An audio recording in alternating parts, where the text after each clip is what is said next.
Hi everyone, so if you remember watching my morning routine video speaking only in Mandarin, then you may recall that I've been trying to learn Mandarin with Rosetta Stone, and this was released in December, so it's been 4 months since then, and I thought I would film an update video of how I've been getting on. First things first, I'm going to show you a Mandarin sequence of me preparing some dumplings in the morning. Now these are frozen dumplings because I tried to make some dumplings the other time and I tried to wrap them all, and I am just not a very good wrapper in both senses. It came out horrifically, and this is nice and easy. I can get it from the Chinese supermarket, I can freeze it and then make it for breakfast, lunch and dinner whenever I want, and it makes me miss Hong Kong so much, so it's kind of like a little bit closer to home when I miss it. But yes, let's roll the clip now. 大家早安，今天的早饭我要做饺子。饺子和猪是我最喜欢吃的东西，很多中国人喜欢吃饺子，因为它代表一家人团聚在一起。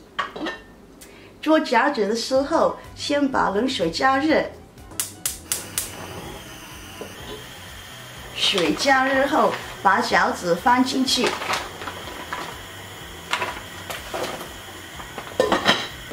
放一杯冷水，重复3次。嘟嘟嘟嘟嘟。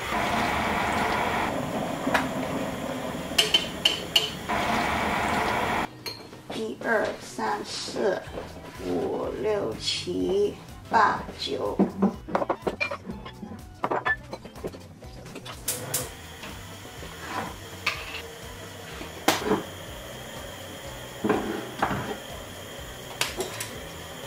放汤进去，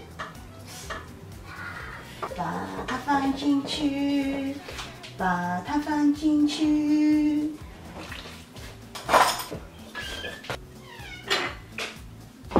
饺子熟了，我现在可以吃了，吃了吧。我喜欢用醋和辣椒酱。哒啦！我平常喜欢一边吃早饭一边学普通话。 这些孩子正在生日聚会上玩游戏。裙子是一种衣服。裙子是一种衣服。他吃的午饭是汤和三明治。他吃的午饭是汤和三明治。 So it's very similar to my morning routine, it's all food based, and the reason for that is because for me growing up, food was a massive topic in my family. My parents had various takeaways and restaurants growing up, and for us, our best way of communicating with each other is with food.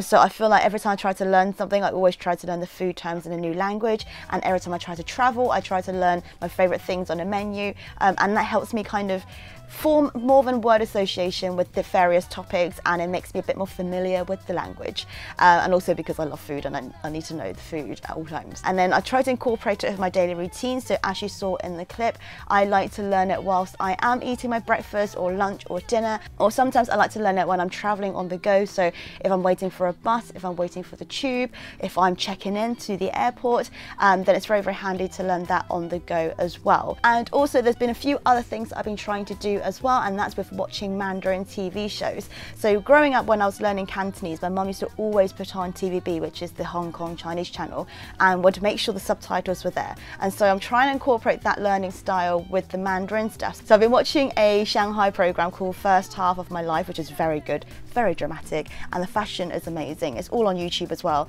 and it comes with English subtitles. So for me, I can listen to it and also directly see what the meaning is underneath in English, and then that kind of helps to make my brain a bit more familiar with all of that. I've been also listening to Mandarin songs and things as well. And I'm just trying to surround myself with the language at all times. And I feel like that's a subtle way of incorporating within your daily routine, and it's not as stressful as you being very conscious that you're learning, but you're just surrounding yourself with the media, entertainment, and people just speaking it around you, so you pick up like things like intonations and dialect and stuff a lot quicker. 那我一定要告诉涵涵叔叔，平儿特别听话。好啦，我们今天早点走啊。如果你感到寂寞，我带给你热量，为你绕一绕，没有什么大不了。其实你爱我像谁，你的沉默就是我都会。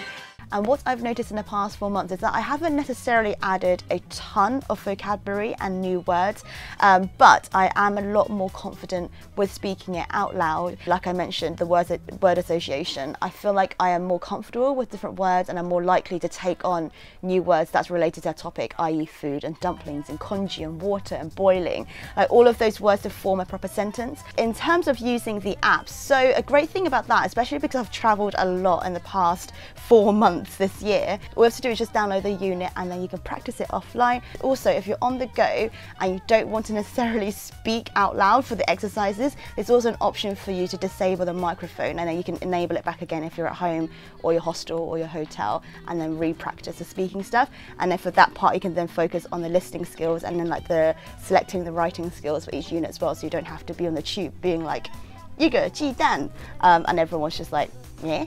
And if you are interested in learning a new language, which I would love it if you do, because then we can learn it together. If you use the code SHOE50, then you can take off 50% off any new language course with Rosetta Stone. This doesn't have to just be Mandarin, it can be Italian, Spanish, French, Vietnamese, like anything you want. Just take 50% off, which is pretty good, I think. And if you don't want to make the full investment just yet, you can also try a free demo to any language as well, and I'll put a link down there if you want to click through and try it out. My mum's been trying out the English one so far, and it's good because then you can get a taste of what to expect before making the full commitment of paying the full price as well. So yes, that'd be cool. I've also wanted to thank you all for your amazing feedback on the first video. You guys were very, very supportive, and also I love that you were helping me with the good feedback on like how to pronounce certain things better, or like certain words I could have said that would be more correct over the kind of word choices I picked. All of that was so useful. Cantonese is definitely more of a slang